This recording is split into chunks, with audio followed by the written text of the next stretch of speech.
I always measure up, and I always try and put my paper, stencils, whatever, always from the center. So from the center and then work to the left or right or left.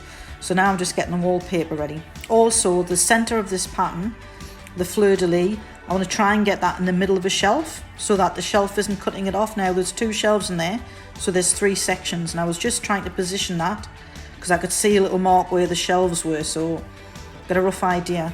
So we can see more pattern and it just looks more asymmetrical when everything gets put back together. So I'm going to get the 3 bits of paper ready, and hopefully that will work out okay. Now what I've noticed about this is that the pattern is the same. It's the same strips all the way through.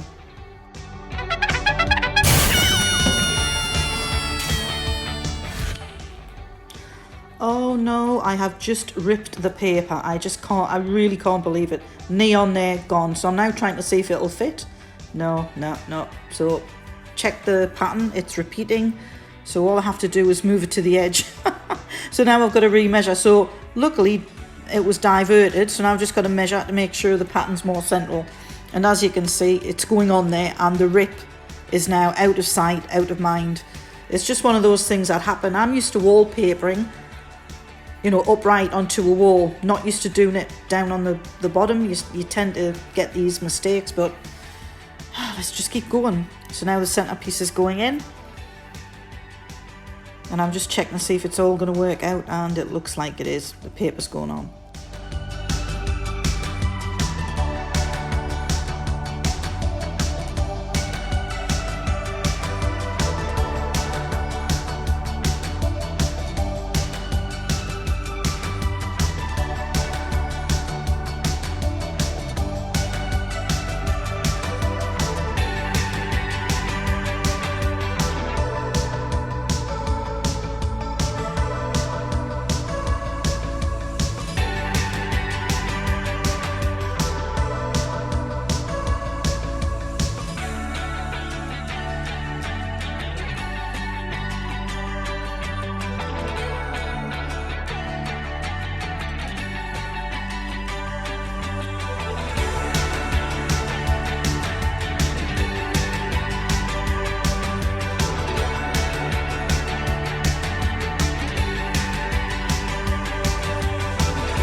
I would like the cabinet to be nice and fresh inside against the wallpaper, so I'm doing 3 coats in the base and blocker in white, which gives it that nice depth to it before we put on the Seashell in silk. This is a nice milky white because the wallpaper is not a crisp white, so this will complement the wallpaper.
I'm just using a 25mm sleek brush for going in all the cracks and crevices, and obviously there's a crack right down the side of this one which I need to get in with the brush, but there we go, in with the brush. Really nice brushes to use, I'd give them a go. Sleekbrushes.com.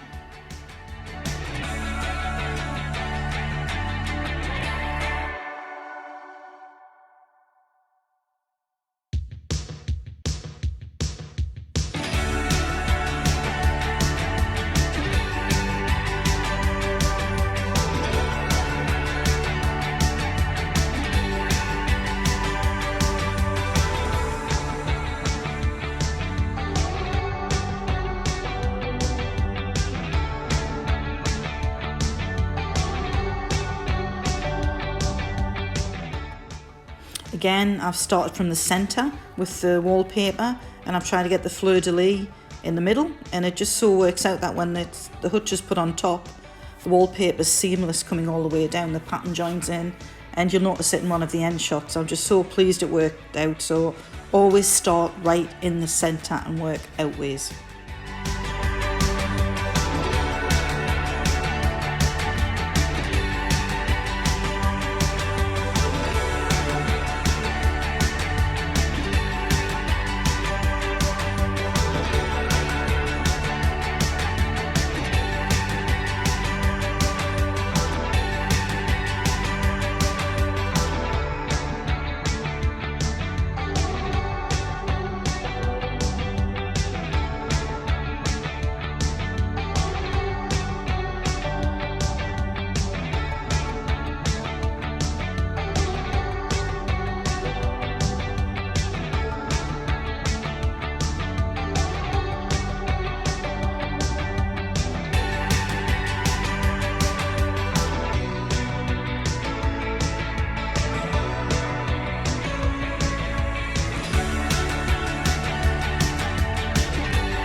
I put these little struts, I took them off so I could get the wallpaper on easier.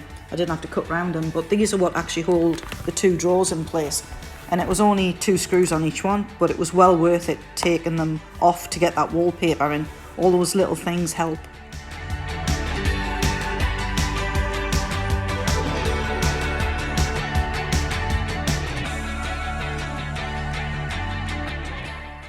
Just using an old towel here, as you can see, I put the door on top of the towel. This stops any scratches from forming, and it gives you about 1-2 millimeters, which works out just about right when you're putting the screws in. So you don't have to put anything, you don't have to hold the door, and it goes on. And luckily for me, every single door with the same hinge in the same place, they went straight back on and worked perfectly.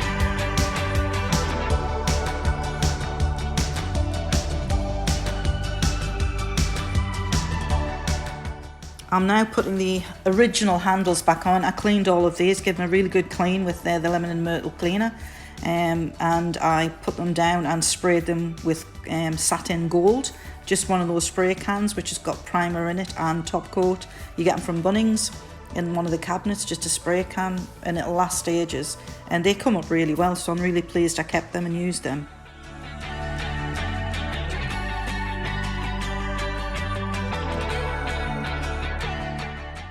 Reveal time! Yes, doesn't she look a beauty?